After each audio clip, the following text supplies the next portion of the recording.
Assalamualaikum warahmatullahi wabarakatuh. Shalom, Om Swastiastu, Namo Buddhaya, Salam Kebajikan. Kami dari kelompok 5 akan mempresentasikan research based learning kami dengan judul pengukuran diameter serat alami dengan metode difraksi.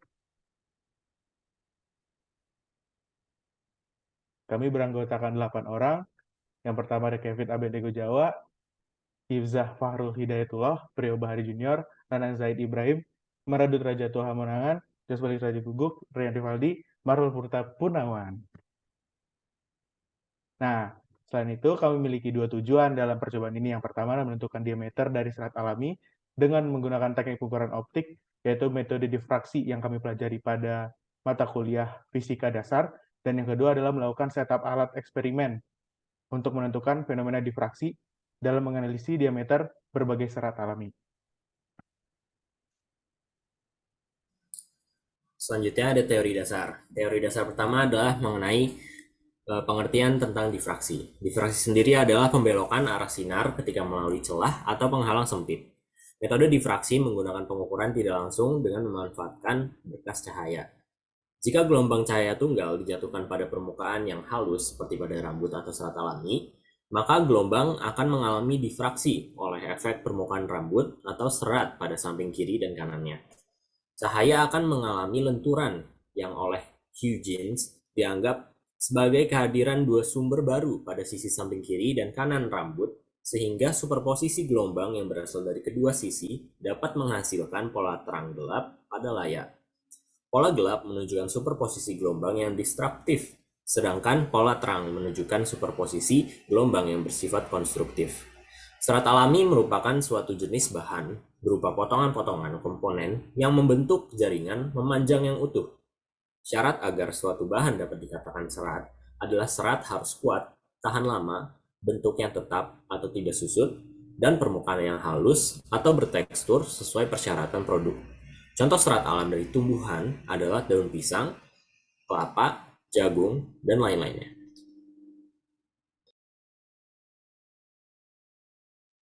Selanjutnya ada teori dasar lainnya, lanjutan dari yang tadi. Jadi jika suatu cahaya dengan panjang X melewati suatu celah sempit dengan lebar D, di mana D kurang dari lambda, maka cahaya tersebut akan mengalami difraksi dan akan melentur sehingga terdeteksi adanya penyimpangan sinar sebesar dari arah semula. Dan pada layar akan terlihat pola interferensi terang atau maksimum. Menurut eksperimen celah Gandayang, persamaan yang umum pada percobaan difraksi adalah D sin theta sama dengan M dikali lambda. Dengan D adalah lebar celah, M merupakan pola graf interferensi ke M, eh, lalu lambda sebagai panjang gelombang, dan theta adalah sudut yang dibentuk antara sinar datang dengan pola terang.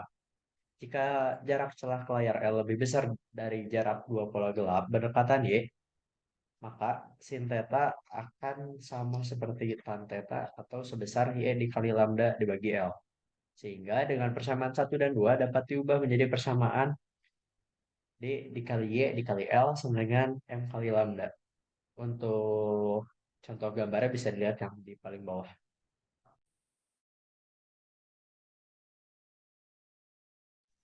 Nah, untuk metode yang kami gunakan dapat terlihat seperti di gambar. Kami membuat lubang pada kedua sisi box agar laser dapat terus menyala dan serat dapat dengan mudah dikeluarkan dan dimasukkan kembali untuk mengganti serat.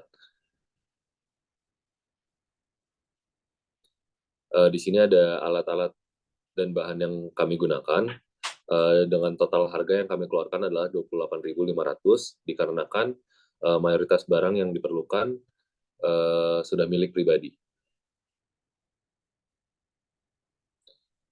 Untuk langkah-langkahnya sendiri, langkah-langkah perakitan yaitu yang pertama alat dan bahan kami siapkan, kedua kardus dipotong sesuai dengan ukuran, yang ketiga memotong frame untuk meletakkan serat, dan buku kertas milimeter blok dipakai sebagai layar. Untuk langkah kerjanya, alat berupa tempat laser dan serat dirakit, kemudian disiapkan dan diletakkan pada suatu bidang datar. Kemudian papan yang terdapat pada kertas milimeter blok diletakkan di dinding. Setelah alat berada di bidang datar, laser dipasang pada alat, laser dinyalakan dan pola yang terlihat pada layar diamati, kemudian jarak antar pola gelap pertama dengan terang pusat diukur dan dicatat. Langkah sebelumnya ini diulang dengan variasi jarak serat ke layar yang berbeda sehingga didapatkan 3 variasi data diameter serat. Setelah data diameter serat berhasil didapatkan dan diolah, dibandingkan dengan hasil pengukuran serat yang ada di lab. Selanjutnya ada perhitungan berdasarkan desain dan teori. Berdasarkan dasar teori, persamaan 3 akan digunakan dan akan dicari D, yaitu diameter dari serat. Order difraksi yang dipakai adalah order difraksi ke-1, sehingga rumus untuk mencari D menjadi D sama dengan L kali lambda dibagi Y. Pada tabel kedua data percobaan dari isi pensil, dengan menggunakan isi pensil dengan diameter 0,7 mm atau 0,0007 meter dengan jarak layar 3 meter, akan terlihat pola dengan jarak 3 mm atau 0,003 meter. Dengan memasukkan angka tersebut ke rumus, maka akan diperoleh lambda yaitu 7 kali 10 pangkat min 7 meter. Dari lambda yang diperoleh pada tabel 2, maka D eksperimen pada serat dapat dicari dengan persamaan 4. Pada tabel ketiga data-data percobaan, ada 3 jenis serat yaitu kelapa, jantung pisang, dan lidah mertua. Pada kelapa, pada variasi jarak 2,4 meter, terlihat Y-nya sebesar 0,009 meter. Dengan memasukkan angka tersebut ke rumus, diperoleh D 1,87 kali 10 pangkat min 4. Pada variasi 3 meter, Y-nya 0,011 dan D-nya 1,91 kali 10 pangkat min 4. Variasi 3,6, 0,015, Y-nya D-nya 1,68 kali 10 pangkat min 4. Rata-rata dari D itu adalah 1,82 kali 10 pangkat min 4. Pada jantung pisang, pada variasi L 2,4 meter, Y-nya adalah 0,019 meter, dan D-nya adalah 8,84 kali 10 pangkat min 5 meter. Pada variasi L 3 meter, Y-nya 0,028 meter, D-nya 7,5 kali 10 pangkat min 5 meter. Pada variasi 3,6 meter, Y-nya 0,029 meter, dan D-nya 8,69 kali 10 pangkat min 5 meter. Rata-rata D jantung pisang adalah 8,34 kali 10 pangkat min 5. Pada lidah mertua, variasi L 2,4 meter, Y-nya adalah 0,011 meter, dan D-nya adalah 1,53 kali 10 pangkat min 4. Variasi L 3 meter, Y-nya 0,012 meter, dan D-nya 1,75 kali 10 pangkat min 4. Variasi L 3,6 meter, Y-nya 0,022 meter, dan D-nya 1,15 kali 10 pangkat min 4 meter. Dan rata-rata D dari lidah mertua adalah 1,47 kali 10 pangkat min 4 meter.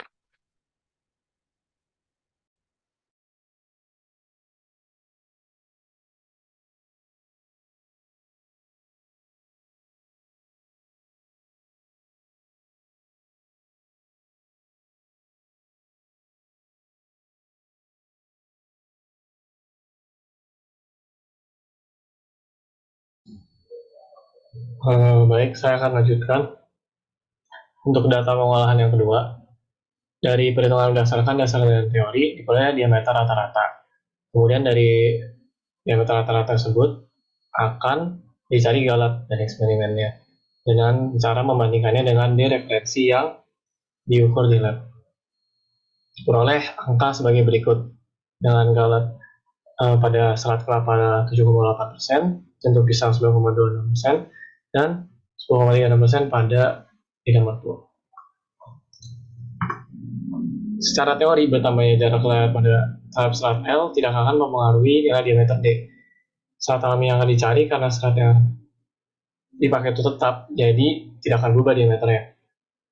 Namun, karena pada persamaan sebelumnya dapat dilihat bahwa jarak layar berbanding lurus dengan jarak pola gelap pertama terhadap terang pusat, sehingga rasio tetap.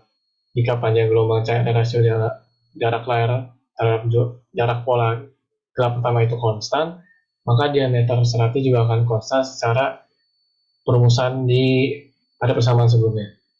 Pada tabel sebelumnya dapat dilihat bahwa semakin besar jarak pada layar terhadap serat yaitu L maka semakin besar pula jarak pola gelap pertama dengan terang pusat, yaitu Y. Hal ini terjadi karena Y dan L itu berbanding lurus. Dari 3 variasi yang tadi sudah disebutkan oleh Lana, dari setiap variasi itu akan mempunyai diameter tidak berbeda jauh. Seperti pada tabel sebelumnya, terlihat bahwa ada yang selisihnya itu sangat kecil, yaitu 0,04 x 10 × 4 meter. Namun ada juga yang diameter selisihnya cukup besar, yaitu 0,6 x 10 × 4 meter. Perbedaan ini sangat umum terjadi saat melakukan percobaan, sehingga akan diambil nilai D rata-rata dari setiap serat untuk dibandingkan dengan D referensi yang diukur di lab. Untuk hasil pengukuran nilai diameter serat dengan eksperimen berbeda dengan nilai diameter serat aslinya, sehingga akan menimbulkan galat seperti yang ditunjukkan pada tabel 4. Galat yang dihitung menggunakan persamaan yang keempat. Dapat diamati bahwa galat dari perhitungan diameter serat lidah mertua paling besar, yaitu ada di angka 10,36%. Hal ini terjadi karena penemuan pola difraksi dari serat lidah mertua lebih sulit, sehingga akan ada miskalkulasi pada pengukuran pola gelap pertama dan terang pusat. Sementara perhitungan diameter serat kelapa memiliki galat yang paling rendah, yaitu sekitar 7,08%.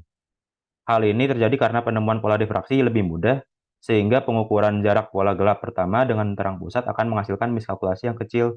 Selain itu, faktor-faktor lain seperti human error dan kualitas alat eksperimen yang kurang baik juga berkontribusi dalam menimbulkan galat ini.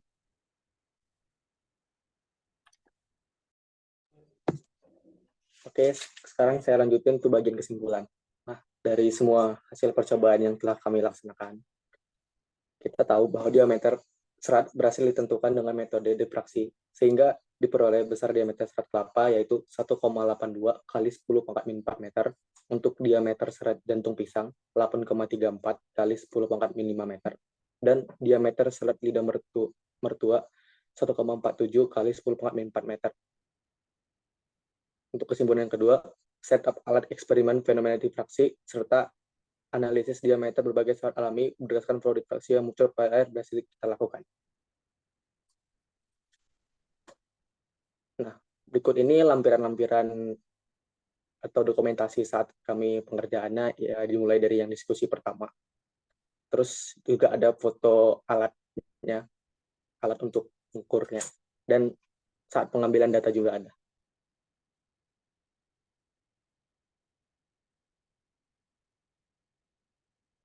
Mungkin sekian untuk presentasi RBL dari kelompok kami. Kurang lebihnya kami mohon maaf.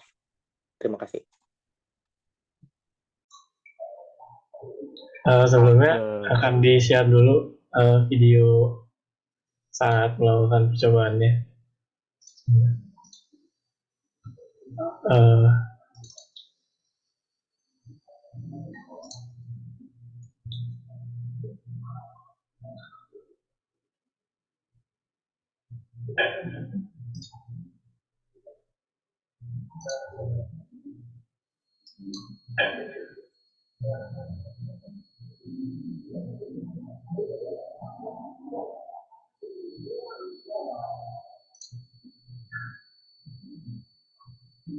Ini lagi percobaan.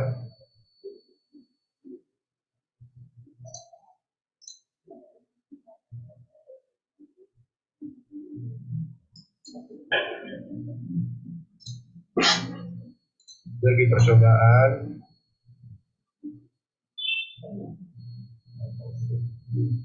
Jauh. Ini saat pengambilan datanya. Kemudian ada juga dari video ini pengambilan datanya juga saat mengambil data sekian seperti ini.